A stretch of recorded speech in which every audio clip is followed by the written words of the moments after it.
good morning, everyone. I think we will get going. So thank you, everyone, for guests in person here today and those for joining us online. My name is Safia Moore. I'm Arab City Planning and Design Leader in Indonesia, and I'll be your host for today's event. Please note that the online Q&A form is open now, so please, if you are online, please feel free to add questions as you go, as you hear people discussing today. So to start off, it's really my pleasure to invite our very first speaker, Pak Leonardi Kawijaya. He's our Arab Indonesia Office Leader, and he'll give our opening address this morning. Leon, please.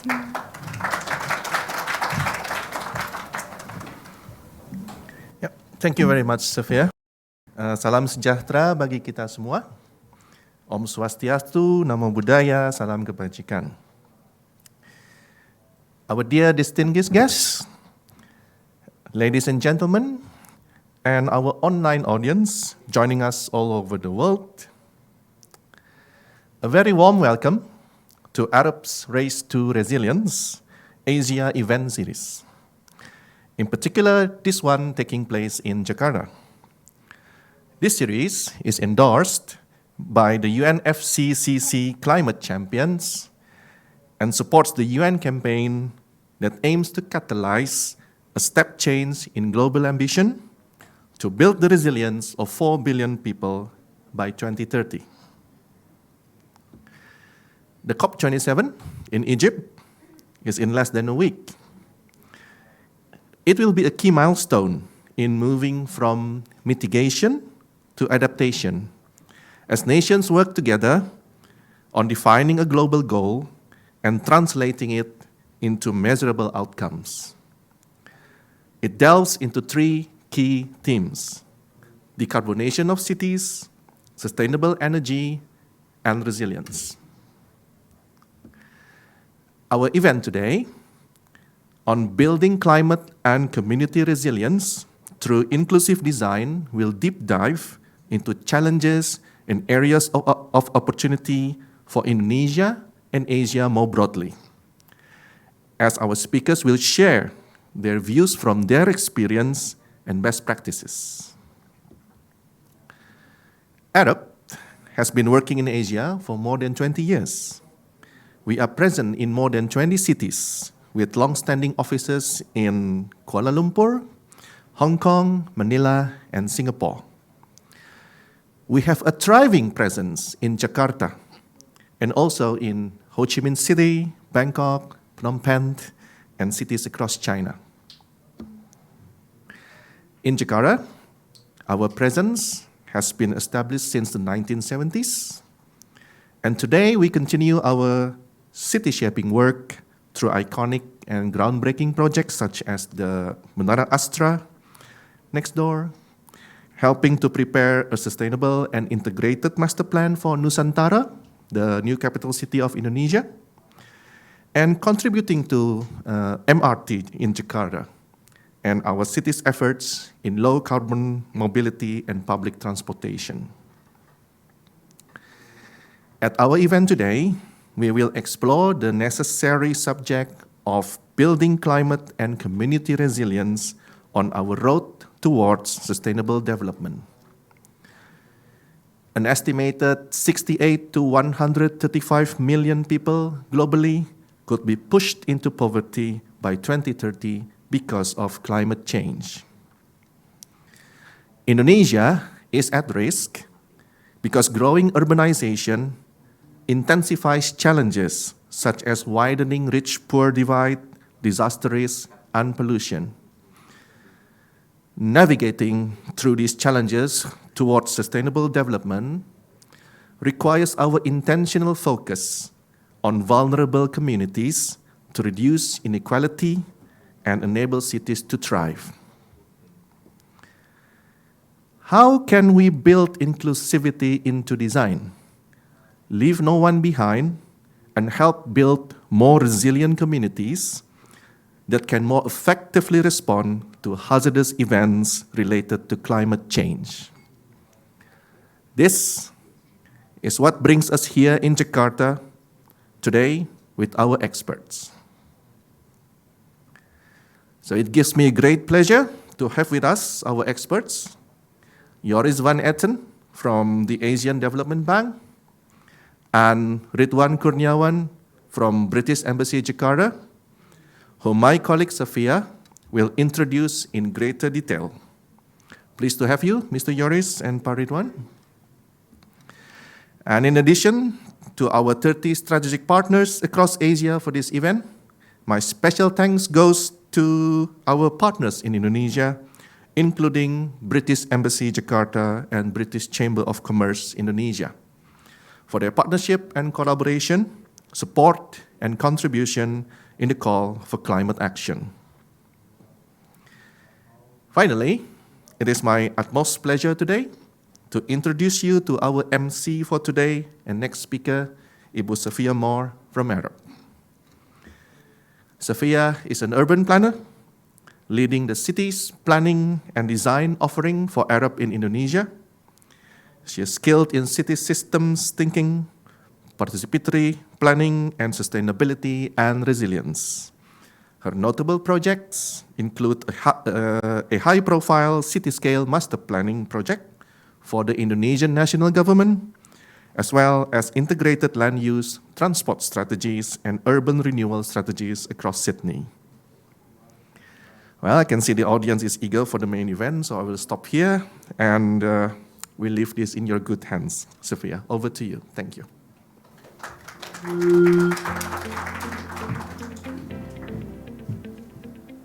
Yeah, thank you, Pak Leon, for the introduction to our event, our Indonesia's contribution to Arab's Race to Resilience event here, and for us talking about inclusive design and community resilience. So I thought I would start the discussion here today with some thoughts on human scale thinking and taking an inclusive approach on how we design, plan, implement, and hopefully monitor and measure in cities today, and why I think a business as usual approach is not good enough and we need to do things differently. And so the imperative to do things differently are some of the big challenges facing our cities today that I'm sure people in the audience here and people online are well aware of. Climate change has been described as the greatest threat the world has ever faced. And Indonesia and Jakarta, we are facing intensifying impacts of climate change. We see coastal damage, sea level increase, increased intensity of and frequency of rainfall and flood events, and of course these impacts on businesses, there are infrastructure damages, and they impact directly to communities. Concurrent to this, there are challenges across congestion, air quality, access to services and opportunity, and inequality facing our cities and here in Indonesia. So cities are really complex, and the way that some of these challenges come together and impact our cities is uncertain. So how might we respond to some of this uncertainty and embrace some of the complexities of cities today? In some of Arab's work in cities and our responses to climate change impacts, we found that thinking through a city resilience lens has been a useful framework to really embrace this complexity, understand the way things work, how cities work. And this really helps us focus on broader outcomes for charting a pathway for communities to survive and thrive in the face of shocks and stresses. Understanding the way things work relies on an understanding particularly of place and a very localised understanding of place. These are interactions between people, nature, infrastructure, and cultural practices and more. And today I wanted to focus on the people aspect of this equation and to think about a very human scale of understanding who we are including in how we understand place and how we think about guiding the future of places. So unfortunately, business as usual and conventional planning practices, we think about averages in cities. We think about typical users and design our cities with that thinking around a typical user. So for example, in transport planning, we think about homogenized groups of users that maybe are going to one place of work, for example, a central business district.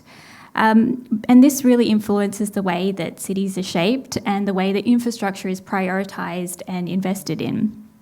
And unfortunately, this can have really negative effects to people that don't align with those averages or those typical norms. But our cities are not average. They are rich in diversity, in people and stories of place. So how might we have diverse representation in decision making and help solutions that respond to more of these diverse needs? I'll share a couple of examples. And one example is our work on the UK Partnering for Accelerated Climate Transition that you'll hear a little bit more from Ridwan today. We are working with our partners, Kota Kita, to apply a series of different tools, participatory techniques, to understand the experiences, the everyday experiences of vulnerable groups and how they get around cities. And there are some examples on the different tools that we've used to date, in particular in Semarang. For example, a broader perception survey that have focused on particular marginalised groups in Semarang. We've looked at Photo Voice, in which Kota Kita helped run a session using imagery and photos to enable people to describe their experiences, because we recognise that not everyone is used to some of the forums that we expect people to contribute to. So focus group discussions are a particular way of engaging with communities and the planning system. And we recognise that there needs to be some different approaches. And we found that this photo voice methodology was an opening for different voices to be heard. We also conducted journey mapping, which continued some of the participants from some of the perception surveys and the photo voice, and they got another opportunity to share some of the really detailed day in the life experiences of their journeys around Semarang, and this gave us a really rich contribution to understanding people and place in Semarang. In addition to some of these other vulnerability assessments, our lighting team has also undertaken some nighttime vulnerability assessments and some night walks. And together with the communities, we walked in place and got first-hand experiences of the nighttime experience, something that I think we often don't ignore, we don't look at in particular in terms of our experiences of place. So we're really learning from these different planning approaches and getting a really diverse and rich stories of places and people in Semarang in particular here, and we're looking towards sharing and scaling up some of these approaches in other cities around Indonesia. These inputs will then help us inform the design of pilot projects or tactical urbanism, and they will help to define and implement different solutions that we think will help contribute to meeting the needs of diverse groups so that low carbon mobility can be for all. A second example that I wanted to share that I think focuses on human scale and experiences is our work in the master planning for the Indonesian new capital. Our role was looking through multiple disciplines to develop strategies for the new capital city to meet its broader vision around a world-class city for all. And even though we were looking at very large scales, we were thinking about the relationship between Samarinda, Balikpapan, and the new capital city. It was looking at 256,000 hectares. We knew it was really important to look at the human scale to meet some of those particular outcomes around livability and place. And this shaped one of the particular outcomes here on the screen and a KPI around a 10-minute city. We thought about the everyday needs of being accessible by walking, cycling, and getting to public community connections, building health and activity and lifestyles, and to meet low carbon outcomes. So I think these two examples help to showcase the importance of taking the perspective of the human scale, and we think there's a continued learning approach to understanding these different approaches and learning from people's contributions from these diverse communities, and there's opportunities to apply these approaches widely to create systemic change and to meet some of the big challenges facing our cities. Thank you.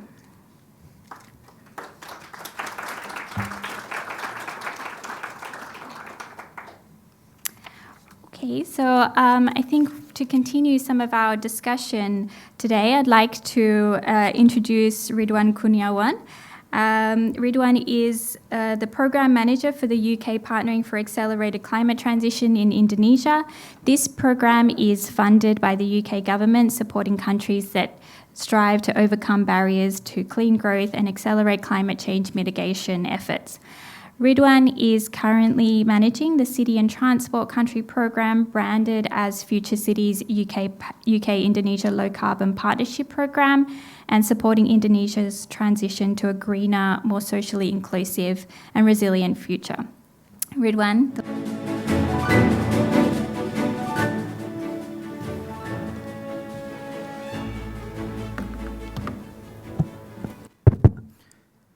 Hello, everyone. Good afternoon. My name is Ridwan. Thank you, Safia, for the introductions, and probably you know me. I'm the program manager in the British Embassy Jakarta, and now currently working, supporting the government of Indonesia in realizing the narrative that Safia presented. We are strongly support with this narrative. We know that this is very important to be happening in Indonesia, and that's what the UK government vision in the future, to be honest, where we are trying our best to provide what experience from the UK side, what has been done, and what should not be done for Indonesia, so then if they're developing the cities and if they're further leads the development into the future, then this is kind of the futures that what we actually suggested. That is why we are working on what we call our branding, what we call the future city, UK Indonesia low carbon transport, and I will just specifically mention one component of this whole complex program. We have what we call the special GSE approach, or gender equity and social inclusion approach, as part of what Safia mentioned there. And I will, in these slides, I'll just explain to you why this is important and how we want to make the program that has specific and special approach on this, and why in the end this is beneficial. Right. So before that, I'm just going to explain to you that we are only one of the players in Indonesia. Indonesia is crowded. There is so many supports. And in itself, Indonesia can stand on its own. It has a lot of resources to develop their cities, right? So you can see that there are already a well-established financial institutions, there's banks, there is development partners. It's not only the UK, obviously, although we were one of the main supports, but the ADB there, the World Bank there.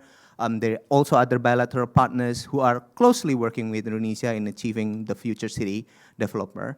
And obviously, Indonesia is a new growing company. He has lots of innovators and tech provider. So what future cities going to approach is that there is already a very strong networks in Indonesia. What we're trying to do is that we only support in three things. So I'm going to show you this because later you will know what's the logic and why in the end the JC specific approach is important. See the first special line on what we call the supporting niche. Because when we see a city development, what happening is mostly you will hear that Indonesia built long, tall roads, for example, or like big buildings, or like that's what a future city looks like, right? When you see an advertisement. And there are niche, small approaches where what we call a sustainable low carbon transport that is growing. That is the narrative is being supported by Safia, as what you mentioned. IKN, the new capital, is trying to use this approach. So it's still growing. But then how can we support this niche so it becomes the mainstream, right? That's why we got two other intervention here, the policy recommendations and capacity building. So that is what Future City is. We're trying not creating something new, but pushing what is already existing, and so that the network's getting stronger and the direction, the transition is moving toward the directions that are inclusive, that the cities is got to be resilient, it has to leave no one behind. Everybody needs to be there. So I'll explain to you then why this is helpful, right? Because when we say our program, we want to champion GACI, it helps, it's because transport sector is actually not gender neutral. When you thinking about transport, most people thinking like building roads, right? But actually, over that road, there is bus, there is bicycle, there is motorcycle, there is obviously non-road railways, and those are not gender neutral.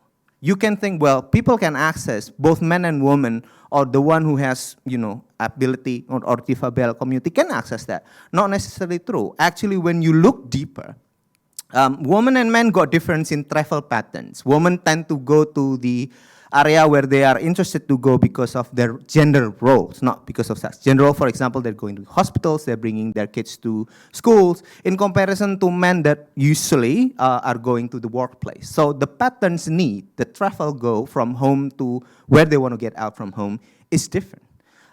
They also got difference in transport modes. Some between men and women, some are prefer like having motorcycles, some others are prefer bicycles, some of them are prefer walks.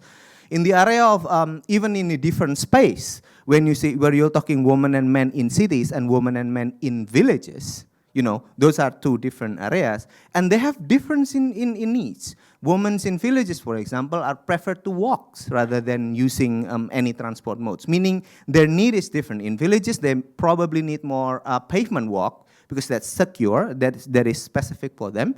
But again, it's not gender neutral. Every component on the users are different. So when you are talking to them, participatory, you asking them and involve them, then the planning way much more different. You won't only thinking, okay, I want to connect city A with B with toll road, but there will be wider option because people have their own preference based on where they're coming from the group from. So this is what UCAPACT actually trying to push the government by showing like the program, how can we make sure this is happening. We say that JESI is not just a name. It's not, when you hear any development program, there are usually, what is your JC output? How can this support women empowerment? Always like that, right? For us, it's different. For us, it's not just putting label or what we call a mainstreaming normally, but we want more.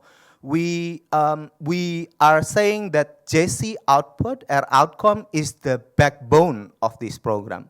So when you're talking about future city, when you ask us, you want to develop what future city looks like, then JC component has to be there. So we say that, and by then, your options on solving climate issues and resilient issue will be different and will be wide and will be more colorful than just classic approach of infrastructure development. We also, to do that, for example, why we are being serious is that we are pushing the procurement process so that it has a specific JC output. So you can see there that we want to really push from the minimum compliance, right, to the transformative approach. So this is what differs of a development program could be and what program really leads to, that we're not just want to address the basic needs, but we want them to make transformation, right? So for example, I'll just give you an example of what we're working. By the way, we just launched this last year in the big end of year, probably June. So we haven't had a result, but one of the results is for now we are having a vulnerability analysis in Semarang, where when you can see there, the red area here in the center are the city center, where most people, normal transport people think, okay, because the city center there, it's the red area, that's where people are, right? Let's build transport in that area, correct? But when you see where the older populations are, look at them. They're so dispersed. Probably they're still in the center, but there are so many older people population outside the city centers that also need public transportation access. It's actually on the other area of the center. So if they ask for, if you want to facilitate their transport need, then obviously the network must be wider than just what for profit or like common infrastructure will tell you to go to the city center, but you have to broaden to the outside of city centers. Other than that, if you see furthermore, you add another layer of flood risk, for example. The northern part in Semarang is very risky on flooding, and you already know this, right? There is even a song in Semarang that if it's not flooded, it's not Semarang. Kali ini banjir katanya, yeah. So that was the joke, but it's serious that actually the city center, if you want to build everything based on city center, because that's where the money is actually, right? But it is not resilient because then it's just risky. It's always flooding every year. So if you're thinking you want to build something big there that lasts 20 years, then you probably need to think what happened in next 20 years, and that's actually flooding. So this is why I'm telling you, if you are looking in a very serious way approach and including their voices of risk of disasters, of what is actually the older people are looking at, what is actually the preference of women and men, what is actually the preference of people with disability, you will see a very, very diverse approach than a business as usual approach. As what you say, okay, I want to build, obviously I want to build infrastructure in the city center, but it has to be much more complex than that. So this, there are some ongoing works, obviously. You can always go to UKPAC website if you want to do, so that their way of thinking is way much more complex than just, you know, growing economy in the city center, but also how resilient it will be if you are thinking a bit broader to build the networks outside city center. So then the needs of what they actually, people who are in a special needs in public transport, they can really use it. So this is what I have. Obviously, that's the website. If you want to know more about the program, we can always discuss after this. Yeah, thank you so much, Ridwan, for that keynote. Yeah, I definitely hear a lot of passion coming through the work that you're doing with UK Pact and the British Embassy about bringing gender equity and social inclusion to the future vision of our cities, and really like some of your thinking around bringing more colour to some of the approaches that we're doing in planning and design and delivery. So now to continue the discussion, I'd like to introduce Joris van Etten. As a principal portfolio management specialist, Joris and his colleagues are closely collaborating with the Indonesian government to implement ADB's sovereign loans in Indonesia. Joris coordinates ADB's support for the development of Indonesia's new capital city, and prior to his position, Joris coordinated the administration of all ADB-financed urban projects in Indonesia and managed the US $14 million Asian Australian Smart Cities Trust Fund. While with ADB's Sustainable Development and Climate Change Department, Joris played a key role in drafting the ADB's Livable Cities Operation Priority Plan and managed Cities Development Initiative for Asia. Joris, please, welcome to the stage.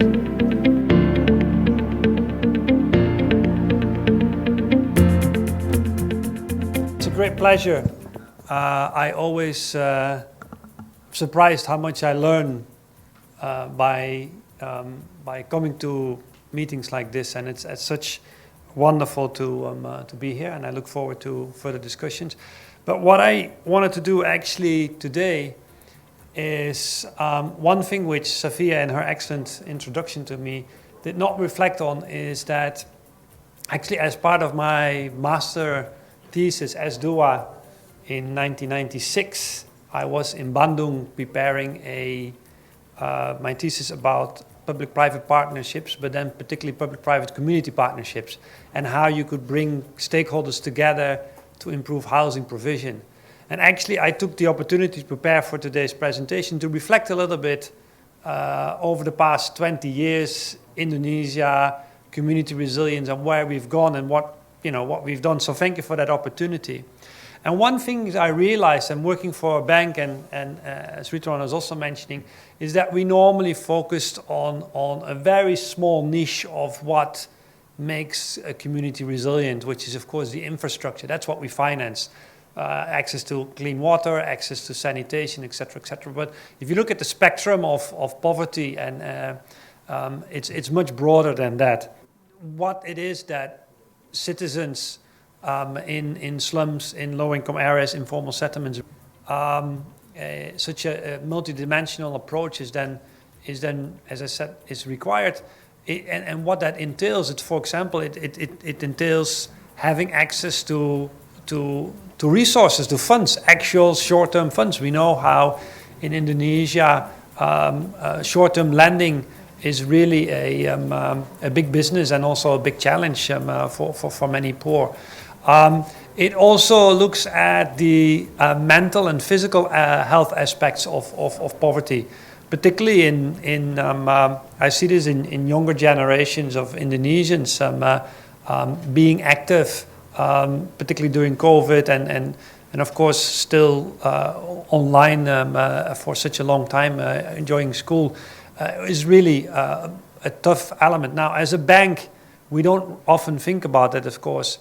And lastly, around the targeted of short-term economic behaviors in terms of access to land, that's a topic which, of course, we often talk about, but access to saving accounts and life skills and technical skills. Now, as we know now more and more that poverty is multidimensional and resilience is as such multidimensional, including climate resilience. Why is it then so difficult to get this done? Of course, because it requires coordination. It also, one thing which I think also Ridwan talked a little bit about is as we are development partners, we always need to, report on impacts, and some of these aspects of non-physical elements are very difficult to monitor and report on.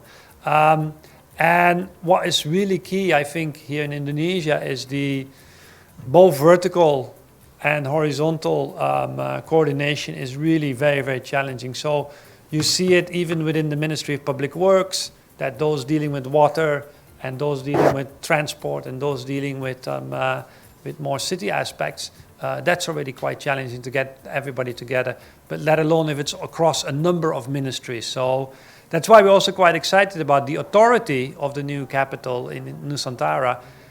In principle, that could be a new governance modality which would really hopefully bring that further coordination better together. But it's also between central and, of course, provincial and city governments. That's why the mayor is so important, yeah. So because at the city level, that's where things come together. So just reflecting on our recent involvement here in Indonesia, so we supported this program in between 2014 and 2019, neighborhood upgrading and shelter project, which really was to a large extent typical in having an infrastructure focus and really providing access to water, open spaces, etc., etc. But we also looked there not just at the infrastructure component. Luckily, we also were able to look at some other aspects, such as how to decrease transportation costs for those people living in slum areas, but also looking at monitoring actually the healthcare impacts, the decrease in healthcare costs, and indeed having gender-specific targets as part of procurement. So looking at this, I think that was for us also a good learning exercise. And one thing which particularly happened, which we normally don't dare to get involved in, is that it involved a actual relocation of certain informal settlers from very low-income houses, but including economic opportunities and making sure that it's not too far from the city center. So that for us was really quite a unique project, which we wrapped up. Another project which I'm very excited about, and it's partly financed by by the British Embassy, and of course also by SECO. I understand there's someone from SECO here, and I coordinated implementation of this together with my dear colleague and friend Joy, who is also here, through our Urban Climate Change Resilience Trust Fund, is a project in Makassar where we looked at nature-based solutions for improvement of access to water supply and sanitation particularly. So how can you provide, because normally we are being requested by Public Works to finance big pipes, concrete big pipes, which go into, including in Semarang, we are up for a loan of $185 million for improving access to sanitation through a centralized system. But how does that work actually for informal settlements? Actually, it doesn't really. So we were testing this approach of a water-sensitive approach, looking at the environmental changes, but then again there also looking at the health impact, and we did that together with Monash University. So through ADB we provided support for the detailed engineering design, and the actual construction is now financed by the Australian government. And what you see is that not just the community, you don't only provide access to sanitation, but through the infrastructure and the community process, you also strengthen the community and the involvement, and you have the improved access, which indeed enhances economic activity. A last project we've been involved in was a livable settlement investment project. That's a loan which we intended to have with the government of Indonesia. It didn't work, among others, because it was just getting too integrated for the liking of the government. Because what we did was we prepared these comprehensive citizens or livable settlements profiles and showcasing the integration of the issues. And then it was very difficult to find one ministry in Indonesia who could say, oh yes, we will take this project on board and we'll take it forward. So this showcases how challenging it is to come up with a multidimensional approach. So we undertook that survey and the city livability assessments, but as I said, it was really, in the end, maybe showcasing complexity which was difficult for our counterpart to then deal with. And I think this is something which maybe we can also pick up later in the discussion as to, in order for having a resilient approach, you need coordination, you need multidimensional approach. And how can you make that actually work? So just to, this is the framework, and it shows in itself already how things are integrated. Human capital, built capital, social capital, natural capital. But how do you actually then bring these elements together in a real life project is really very complex. And again, it's the mayors probably who have to play an important role, but for us, we are mainly working at national government level. So how to indeed move forward on community resilience through multidimensional approaches? I think mapping and showcasing, we've seen the example earlier already from the work done with the British Embassy on the Future Cities project. We use Urbscape, among others, and showcasing, for example, interrelations between different data layers. So we have now the smart technology in order to visualize how these different factors are integrated, and to really also present this in a way that it's easy for people to understand, decision makers to understand. So I think there's hope at the horizon by the use of technology, but at the same time, of course, one of the more challenging parts is the institutional response to this. With that, thank you very much, and back to Sophia. Thanks. Hello. Yeah, thank you, Joris, for those perspectives. It's really great to hear your long history in Indonesia here and some of your perspectives on this multi-dimensional approach. I think you gave us great context in terms of some of the challenges that you're facing. Quite interesting to hear about that some of these approaches were too integrated. So I guess that's something that we often really strive towards, but need to understand the kind of institutional component, as you mentioned, to help navigate that integrated approach. But I think great that you ended on some hope and some positivity, that there is some hope on the horizon for us all to come together and to navigate through this challenge. So now we'll move to the panel discussion segment of the event. I will start off with some questions. We'll invite Ridwan and Joris to the stage here. And we will also have the Q&A section open online. So please feel free, if you're online, to add some questions, and we will hopefully pick them up during this session. And also an opportunity to ask some questions from the floor. So the discussion, I'll pick up maybe something to you, Ridwan. I think you shared some quite great examples of some of the work that you're pushing with the UK Pact. And I think maybe yours helped to frame some of the challenges. Maybe get some of your perspectives on some of the main hurdles for cities in Indonesia in transitioning towards a greener and more socially inclusive, resilient environment. Okay, thank you, Safia. That's very, very important question. I think for now, what the most challenge is a gap between We're trying to inform them the benefits of having a very complex approach in the beginning in your planning rather than solve it later when you know there is a problem appear. So convincing them with that is key. But more than that, it's actually two big issues that are usually they face after they agree with the approach that we have. One is coordination failure, is that some cities are very fast in response about this. You can see Bandung, we got a champion there, we got now becomes the governor, Ridwan Kamil, and Jakarta, obviously, because they have a lot of resource, they can always do some pilots and trying new things. But the national government sometimes also left behind of this new kind of pilot and informing them that their approach should be changed. So the connection between bottom and the top is not there. So we want to strengthen that by showing that the pilots in city works in national and actually replicable to other cities. Second thing is the financial capacity difference, where I'm actually looking to Joris after this, that where cities have their own different financial capacity because they got different earnings, right, from where they got in their financing.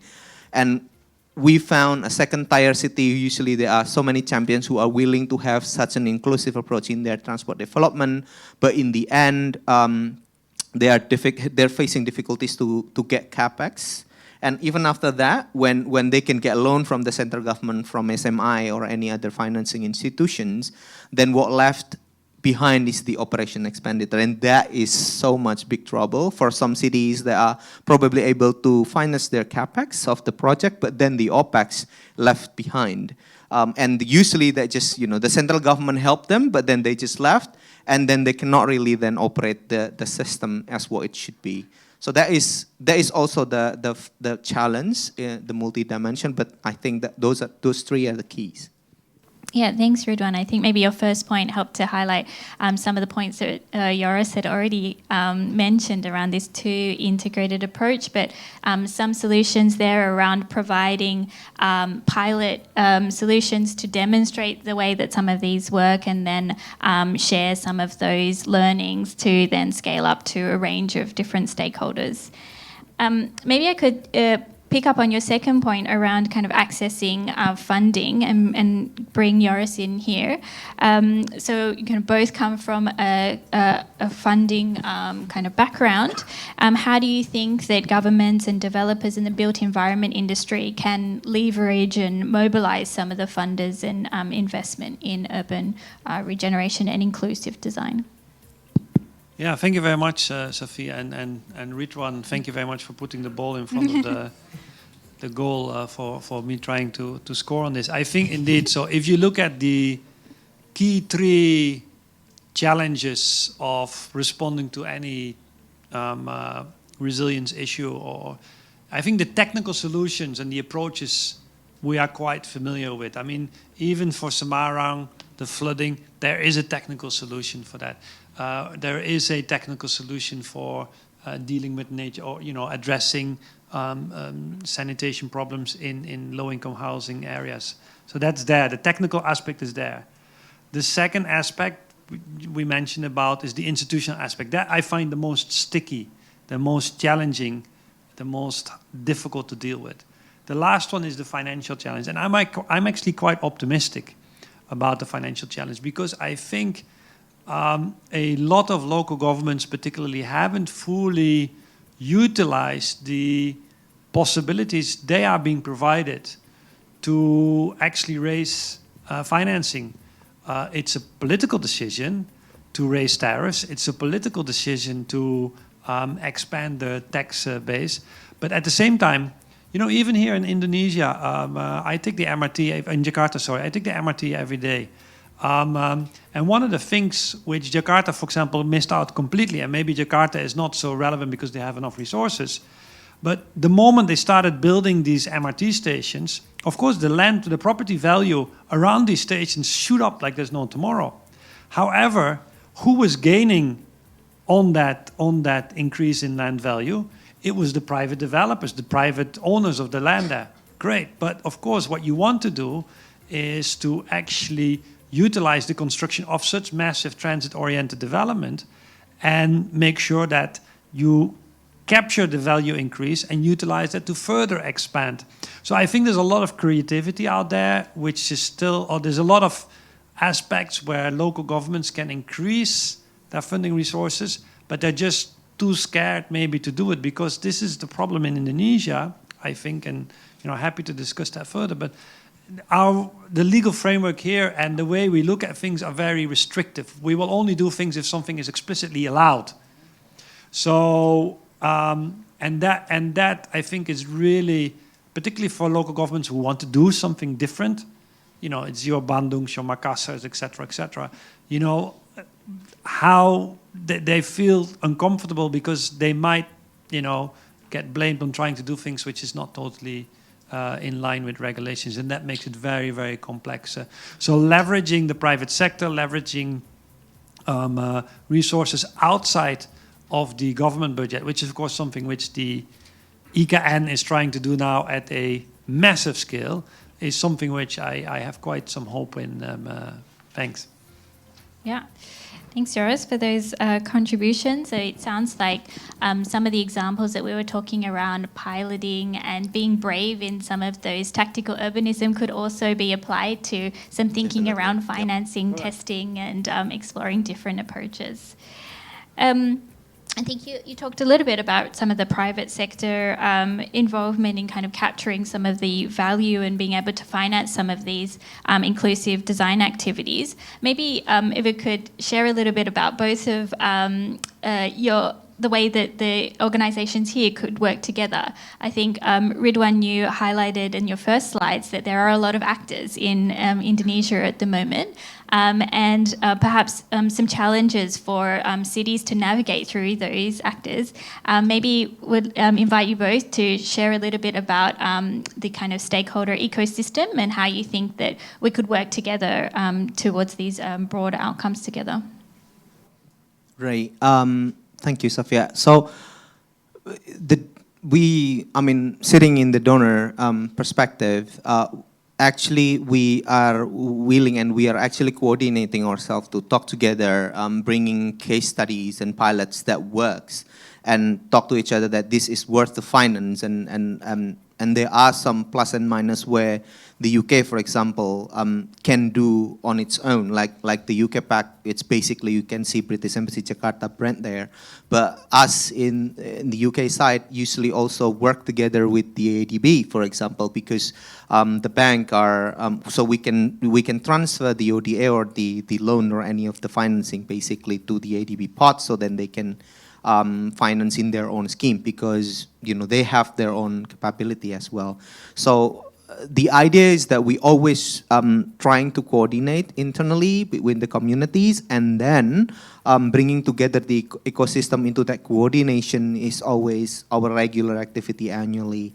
That's why when we're having this session, for example, we always make use that this is the narrative we brought on inclusivity and resilience. This is where our direction and programming really are. So we are willing to talking to much more people to join in to the fray, right? I'm hearing that SICO is also trying to spot, and somehow we want to talk to the Swedish government as well to see if they are willing and to, come together to the community, for example. So two ways: we are talking each other, building the networking, and secondly, we're inviting as well proactively to anyone that are willing to join to the discourse and make this happen for Indonesia, despite the challenge and optimism that Joris mentioned. Do you want to add, Joris? Yeah, thanks, Ridwan. I think to some extent also for this whole idea of the ecosystem, I think there's a need for a bit of a renaissance of, and I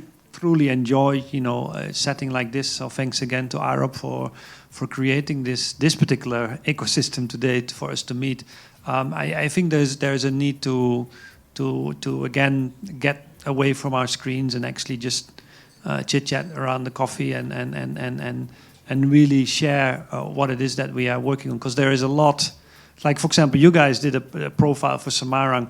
We did one also basically last year, or actually in the beginning of this year. I wasn't even aware. I mean, come on, that is makes no sense actually, of course. Yeah. So I think there's definitely a need, but also there's an opportunity now that we can all meet again. So thanks.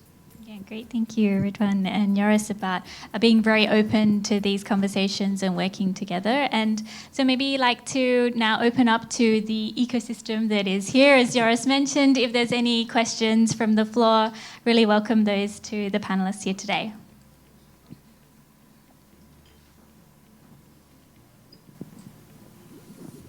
Free to put your hand up and a microphone will be passed around.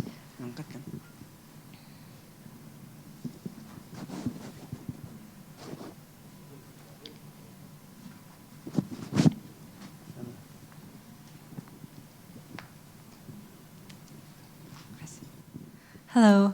Hi, my name is Amanda from Arthur de Little. So I would like to ask about the GSI standard that Paritwan mentioned earlier. And I think that's a very good idea to be included in the regional planning and the design as well. But as we know, I think was also discussed about how the coordination would be very difficult, and especially when you make a planning of one city or one regency, it will impact on the different the network and the different related regencies and even cities and provinces as well. And as we know, in Indonesia, they have different interests. Like I want to have toll roads in each province or something like that. So how do you think the regulator or the planner needs to change their mind about making this kind of transformation into incorporating more GSC in their future planning? Thank you. Yeah, and actually this is why I'm happy to be part of this. This is my own personal reflection, so please take off the British flags, because the question is that's for me, right? So this is not a UK government statement, right? And my answer is for planner not to be afraid to be more political in a sense. Because as what Joris meant, this is difficult for ADB because they have to follow the system of Indonesia, so they're not allowed to be supporting some political idea. But planner need to understand that the dimensions that they're facing is not just the infrastructure, but the people, but there are also politics in it, where some of the players are, actually they can gain if they support the idea of this JC approach, for example. And you can put that show that when you are being tactical, when you're being concrete with your plan, this is actually a good buy-in for you. Thus, the ripples are there. So, for example, we are doing small things in Jakarta with other development partners of tactical urbanism in just painting the road so that people know where to go to MIT from a very close slum areas. That actually got a lot of support from the politicians, and they're happy when they see something concrete. And, that planner need to put that assumption when they do the planning. So if you are doing some programming and you are doing the regional planning, you just think, how can I make it concrete and showable, so then the politicians will like it. And this is actually good, right? Because then the agenda that you brought is the Jesse airport, and this is for people, and this is what it should be, right? When Joris mentioned that, there are some of private sector gains when you build public transport, then how politicians will think, how can I, put that balance from the private sector and move it to subsidy, to provide subsidy for the public transport themselves. So then, they get more support than just, despite of profits from the private sector. So that is one pragmatic, concrete way that actually urge the ecosystem, the planners, the brain in here.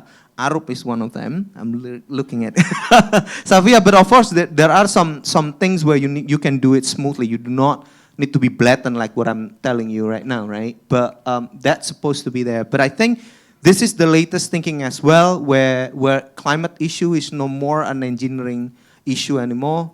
This is a way much more complex than that. There is a technical solution indeed, but there are political willingness we need to push, and let's put that into the assumption and the planning that you're thinking. So that is where I can suggest. Joris? Yeah, thanks, and thanks for that question, Amanda. For me,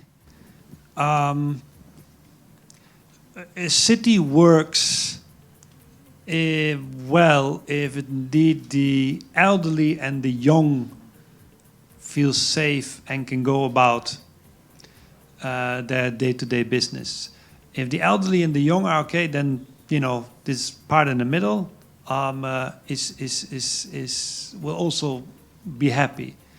And so while you mentioned the of course gender, social inclusion, I just wanted to put a bit more attention, and I think what Ridwan said about the political role which planners have to play, absolutely important. I particularly very worried, and I mentioned this in my talk earlier already, about how the needs of children in Indonesian cities are totally unaddressed. One of my most exciting project visits was actually to one of the projects of the neighborhood upgrading shelter project, where we had financed there was a little stream through a neighborhood, and we had financed with a little bit of money the embankment of the stream, and that was a nice steady stream. We had not anticipated, and it made me so happy to see that actually the stream all of a sudden became, after school, the local swimming pond, kids jumping off the bridge and so on. And just seeing that, I realized how indeed our cities in Indonesia are so poorly designed for young people. This is what I like, and we can discuss, and I don't think it's the topic of the day, but IKN Nusantara, of course, has a unique opportunity, and it has the right wordings in the law, among others, because Arup helped very much to prepare the master plan. It has all the right, it ticks the right boxes, but now, of course, seeing is believing. If that city is going to be designed for civil servants going there, they'll probably only go there for whatever term they are, their families will remain here, then of course it's a failure. But if that city is where I say I can bring better quality of life for my family by bringing my parents as well as my children there, that will be the ultimate, of course, criteria for success. So I think that the OIKN, the authority, quite realizes that quite well, particularly the chairman, he realizes that quite well. So it will be interesting to see, given, of course, the financial constraints as well as the time constraints, how he will be able to incorporate that. But I'm actually quite hopeful there, yeah. Yeah, thank you so much for the question and the contributions, Ridwan and Joris. I think a call for us to all be brave here in the room. And also there's some examples already around good examples of bringing some of these equity and social inclusion components to life. Maybe if I could also contribute some of the work that we are doing with the UK PACT program is building up that evidence. I think, we don't often have that granular data around the children or the women or the older people, and having that baseline to then be politically brave and have that kind of content behind us to push some of these ideas, I think is also really important. So hopefully that we're also contributing to that. I'll move on to some of the questions online. The first question is around tactical urbanism examples, but I think maybe we've already touched on a couple from Ridwan and Joris. The second one from Ephraim here is directed, I think, to Ridwan, from talking about the British Embassy and the UK government's projects are doing really great job on the Mentari program on inclusive and sustainable pilot projects in Sumba and East Indonesia. How is the effort towards replicating some of these success stories in other provinces in Indonesia occurring? Okay. The logic is the same. So now I can get the banner back, right? Once we got a concrete success story and that it works, like the tactical urbanism on the city context and granular data, as what Safia say. Now we actually are putting this into our diplomacy, pushing the government of Indonesia to go to the directions of the fact that we found that actually this works. Green growth, inclusive growth is possible and go hand in hand with your mission to create economic growth for Indonesia. Now, the same case with Mentari, as in Sumba, now we have one model and one business model that might works to be replicated in the other city. We actually advocated this to Ministry of Energy and Mineral Resources as well. And the advocacy is actually way beyond than just us reporting the result. Actually, they were involved since the very beginning of even the piloting. So we can say that actually part of the ideas of having a village pilots in Sumba is actually their idea, the ministry officials' ideas. And together with them, we collect the data, we look at the pilots and then inform them that this is way if you want to do some electrifications in villages. By then, we are not allowed, obviously, to talk to the government in, developing a regulation to support this, because this is Indonesia's sovereignty. But we are actually happily be able to say that once that pilot works, the government actually are thinking to revise the ministerial regulations on electrification of village, rather than top-down approach. They want to build everything as it is, the model modified. So that's how it usually happen, and how we usually do the scale up of that is when the government supports, they put it in regulations. And again, as what Jody said, that's how Indonesian doing. When it's in regulation, then they will start doing it. So yeah, that's how we do the replications and scale up. That's with the government. Second thing actually is in this session, usually I also put some pilot result and show it to the banks, right? The ADB is one of a big financial institution who has a lot of resources from anywhere in the world that has the financing capability to scale up. That is not just because one project, but can be replicated in many other projects, and they are very interested to obviously finance if this is worth to finance in the ADB perspective, right? So we also advocating piloting like this to multilateral development banks like ADB, the World Bank, Asian Infrastructure Bank, Islamic Development Bank, actually so many banks out there, and inform them like this is the worth scale-up project, and if this is actually in line with your business model, why don't you finance it and connect it to the government? So that's how we usually do scale-ups. Yeah, thank you, Ridwan, for those reflections on some of the advocacy components of the work that you do, not only supporting the governments and enabling them to be advocates for your program, but using forums like this to influence the ADB as well and other banks. So I think we're coming to the close of our panel session today. And so I'd like to ask a final kind of magic wand question to the panelists today, in the context of COP27. So ask you both, Ridwan, Joris, if you could share one key message to the world leaders attending COP27 in Egypt, what would it be? Yeah, I think that there's enough messages, of course, being sent, but and I don't think there's as many people who are listening to me at this stage, but as a general aspect again, and reflecting again on what makes a city work, definitely, if the aspect of the resilience of low-income communities and the resilience against when it comes to climate change, but also when it comes down to other resilience factors, if that is at the forefront of our thinking when we meet together in Sharm el-Sheikh at COP27, what it is that the challenges, the multidimensional challenges are for those who are suffering the most, who are exposed the most, that inspiration, or that will hopefully provide sufficient inspiration to set some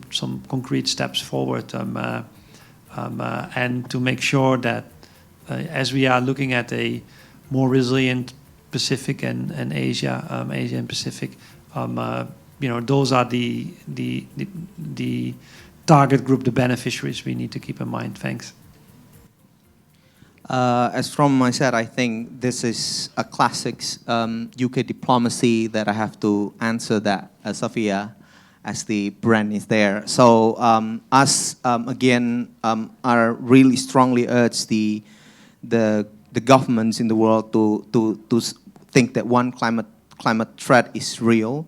Resiliency has to be done on many levels, and city is one of them. So don't be afraid to be sided with the earth side, and in the resiliency side, have strong political commitment over where we can go.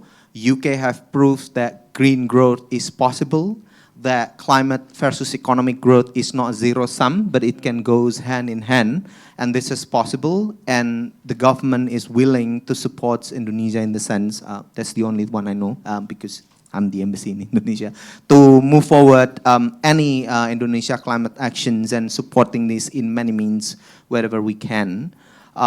So we are there as the Indonesian partners to support whatever needed in Indonesia's side, and we are there to urge Indonesia as well to have a stronger political commitment in the climate resilience, especially in cities, and push forward to have an much more enhanced NDC as well, not only on the energy sector, also in the forestry sector, but also in the cities sector, which is usually not really well focused somehow. So that's, I think, the message where, if I can say, if there is a discussion in COP27. Yeah, thank you, Joris and Ridwan, for some of those highlights to side on the side of the earth, as well as focusing on the vulnerable communities, which are the big topics here today. So I want to thank you very much for your contributions, the multiple hats that you've been wearing, and sharing some of your perspectives today. Please, the audience, thank you to our panelists. So I think maybe Ridwan and Joris leave you back to your seats, and I will close for today. So ending off the Arab's Race to Resilience Asia event series, when Hong Kong, Jakarta here, Kuala Lumpur, Manila, and Singapore, and will feature over 25 renowned experts, some of that you've heard today, to share their insights and experiences. If you've enjoyed this session and would like to learn more, please sign up to some of our other events through events website. We'll also have the events on demand. To highlight as well, this series is officially endorsed by the UNFCCC Climate Champions, and you're encouraged all to sign your organisation up to Race to Resilience and the Race to Zero if you haven't done so yet. So I would like to thank again the audience here joined us in person, as well as those online. I will close the event online, and thank you everyone here for joining us today, and welcome you to continue to have lunch with us and continue the discussions. Thank you.